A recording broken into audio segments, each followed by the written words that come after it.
Peter, there have been a lot of theories about economical decoupling from the communist China. Yes.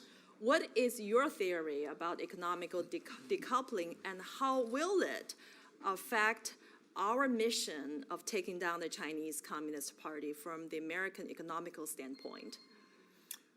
When I was in the Trump administration, the boss, I would call him the boss, POTUS and I, President of the United States, he and I were totally aligned with the idea that we had to use very stiff tariffs on Communist China to force Communist China to stop what I called at the time the 7 deadly sins. And this was things like intellectual property theft, state-owned enterprises, currency manipulation, counterfeit, go on and on and on.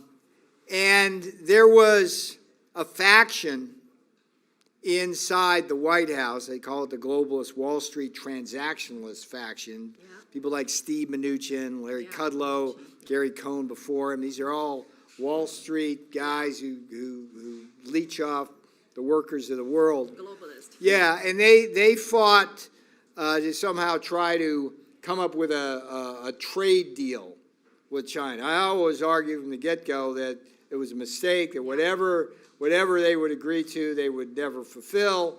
I've turned out to be almost as good a prophet on that as Miles Guo is on everything else. But my point is that there's no question we are at a point now where the rest of the world needs to decouple from communist China as a way of basically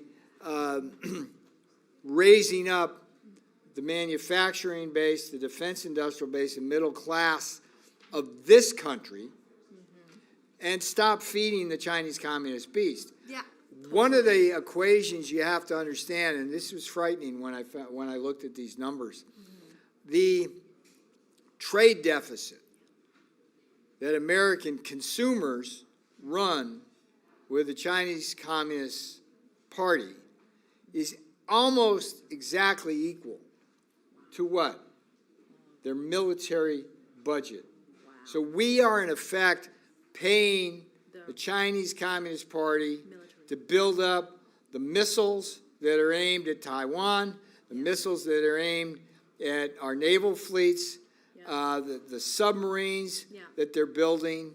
And Stalin, the Russian leader in World War II, the one, again, history is always a guide and can also be frightening. The gulags in communist China, true story, were built using the plans that Stalin and the Russians, the Soviet Union, gave to the communist Chinese.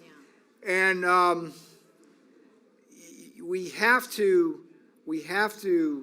break the communist Chinese economy, not to hurt the good people of China, but to liberate them.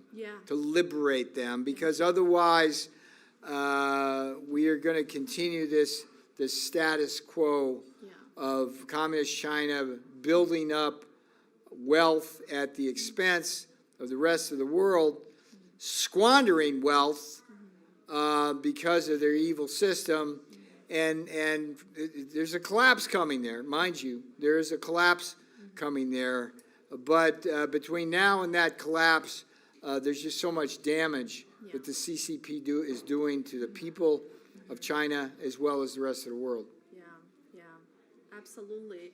And another thing that I like to say is that the sooner the new federal state of China can be officially recognized as independent sovereignty, the more lives will be saved in China.